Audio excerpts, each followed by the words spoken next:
Hi everyone, I'm Tammy with Medical Synchronicity, and I am new to YouTube.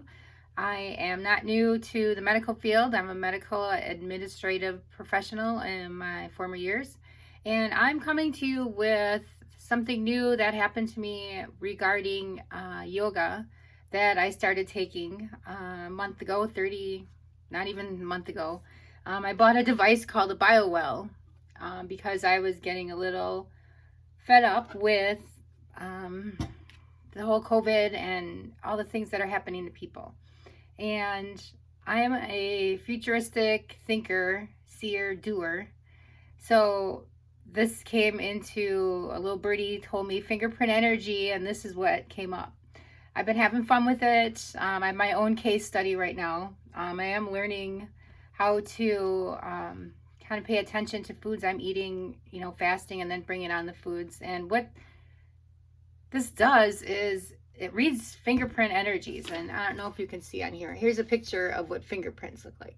See, we have little static electricity, or not static, but we have electricity that comes off of our fingertips all the time, which is how we shock people and things like that.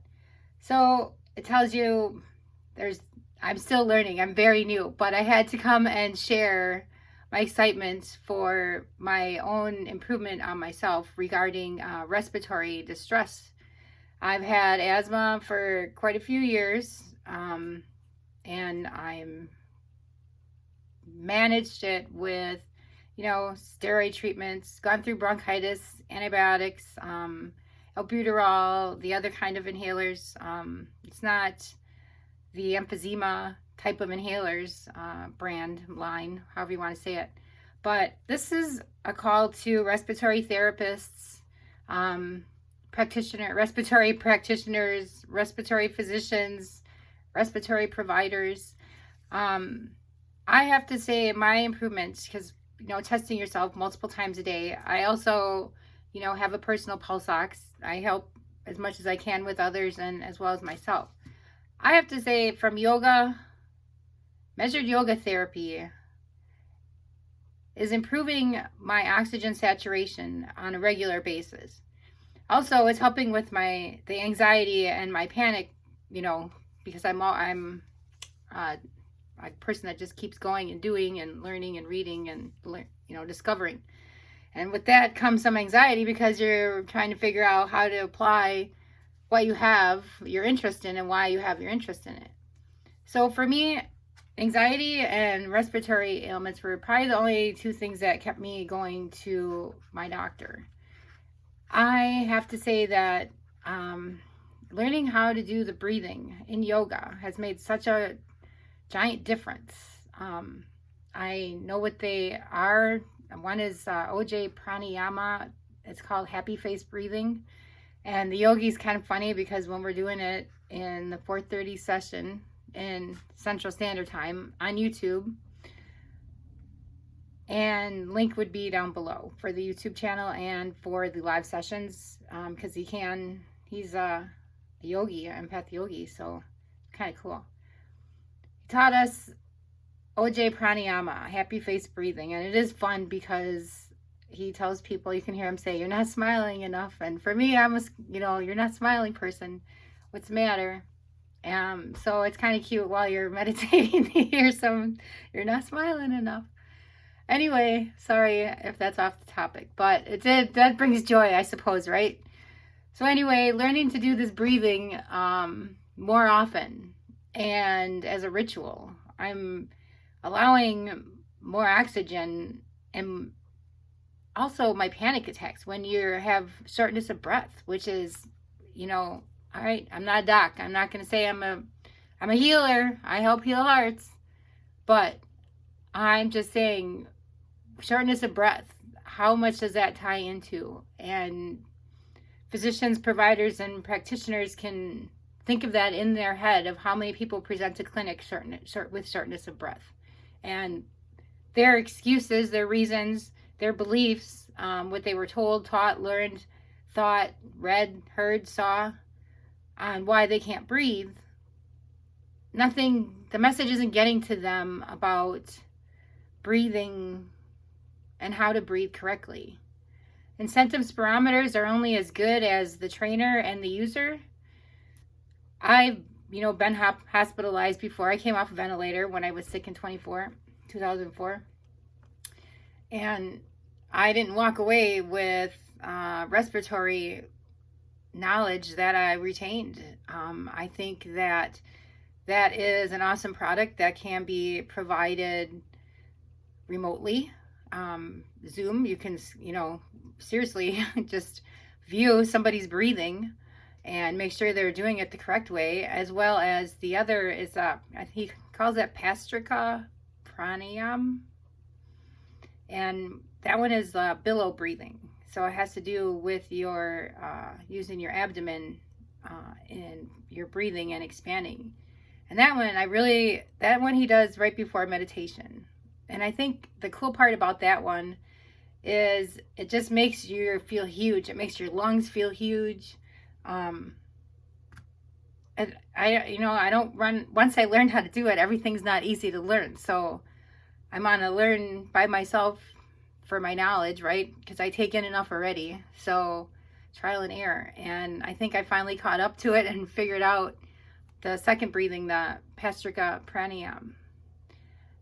That billow breathing is what he had mentioned too, for my understanding. Once I heard billow breathing, billow breath, I got it right away. It was less complicated. So I guess this video is to just say, going from 96, rolling at 96, 97 on my pulse ox to 98, 99 regularly. And I don't know that I've ever hit 100, but I see the inflammation's down in my lungs from my little bio well. I do have, just to say, this measured yoga therapy has open enrollment right now, lifeinyoga.org. So practitioners, providers, physicians, therapists, people that are ready to move their game. This game is going to move. It has to move. Everything is remote now. Get it. All these people coming in to take care of their hospice patients or their late in life health patients that are needing therapy. Everyone's getting hospitalized, taken out of the hospital, put in their homes, taken out of their homes once they rehab, and then they still have care providers. You can still bill. You can do breathing like this every single day, twice a day. Think of your billing on that. So open enrollment. Also, this Life in Yoga Institute, I was a credential for facilities, physicians, staff, anything like that. And I have to say, this is the only, Life in Yoga is the only yoga place that has accredited CME. So continuing medical education. That'll go towards your licensure for your annual, your credit requirements for, nurses are, anyone that has a continuing medical education. Why not use it to bring yourself up? Think of it for yourself and for your family and your children, just to be able to relax and start learning how powerful our lungs are. Big balleens. It makes me think of the billow breathing, just like inside of a whale. All right, well, this isn't really sponsored. This isn't sponsored by anything. I'm in yoga. I go to yoga every day now since I started, just because I'm amazed. And something brought me to this place. I'm a medical credentialer. Why and how would, it's just amazing that I would end up with the only yoga therapy organization that offers continuing medical education credits. So I'll bring more as I come along, but they're, respiratory, anything. If you work in ICU, anything that you're working in, physician, provider, practitioner, therapist, this has to help. You're sitting there trying to save someone's life, and it's a matter of just, how does CPR work now? How would CPR work? Knowing what we know about breathing, is that why they recent was just do the heart compressions? I don't understand. This is me just talking to the world, sharing my riches, right? So I will be in this class because, well, actually I applied for it. You have to get accepted, right? But it is open enrollment, so anyone can apply. And I think you have to have the right intentions because you can't fool a yogi. All right. Random acts of kindness. Do 2 nice things for somebody today or tomorrow if today's over. But today's, you got a lot of time yet. All right. Especially if one of those random things is for yourself. How's that? Good night. Thank you so much. And bye-bye.